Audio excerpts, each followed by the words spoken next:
Praise the Lord. శ్రీమతి Charles Cowman గారి రచనల నుండి ఎడారిలో సెలయేర్లు అను గ్రంథము నుండి అనుదిన ధ్యానములు. వారు వేడుకొనుకు మునుపు నేను ఉత్తరమిచ్చెదను, వారు మనవి చేయుచుండగా నేను ఆలకించెదను. యెషయా గ్రంథం 65:24. ఓర్పును సహనాన్ని నేర్పించమని ఆయనను అడిగావు కదూ, దానికోసం ప్రార్థనలో ఆయనను బ్రతిమాలావు కదూ. అందుకే ఆయన నిన్ను శ్రమల కొలిమిలోకి తోసేసింది.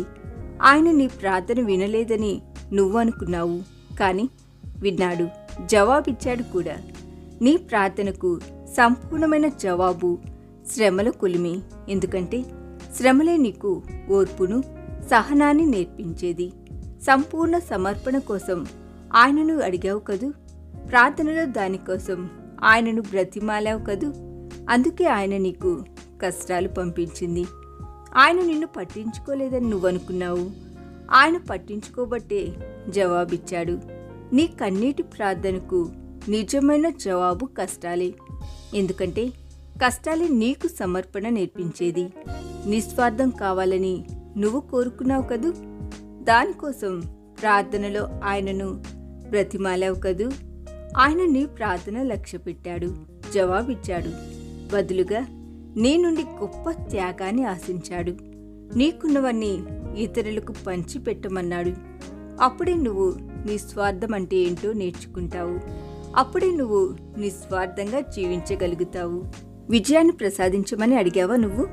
దానికోసం నువ్వు ప్రార్థనలో పెనుగులాడావా? అందుకే ఆయన నీ జీవితంలో పోరాటాలను పెట్టాడు. అందుకే ఆయన నీకు తన ముఖాన్ని దాచుకున్నాడు.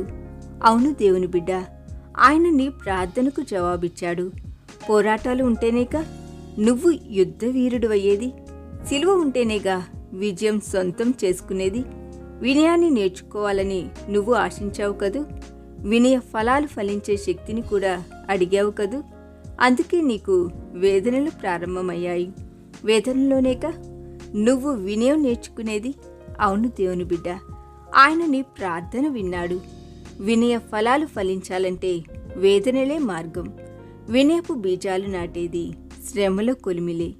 ఇప్పుడే నువ్వు కంటికి కనిపించే దేనిని కోరుకోవు. లోకమంతా పెంటకుప్పలా కనిపిస్తుంది నీకు. ఐహిక సుఖభోగాలు వ్యర్థమైనవిగా అనిపిస్తాయి.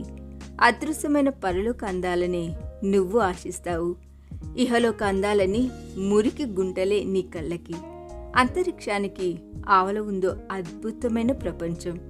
అక్కడే ఉంది నిత్యానందకరమైన మన నిత్య గృహం. ఈ దిన ధ్యానము మనందరి ఆత్మీయ జీవితమునకు ఆశీర్వాదకరముగా ఉండునుగాక. ఆమేన్.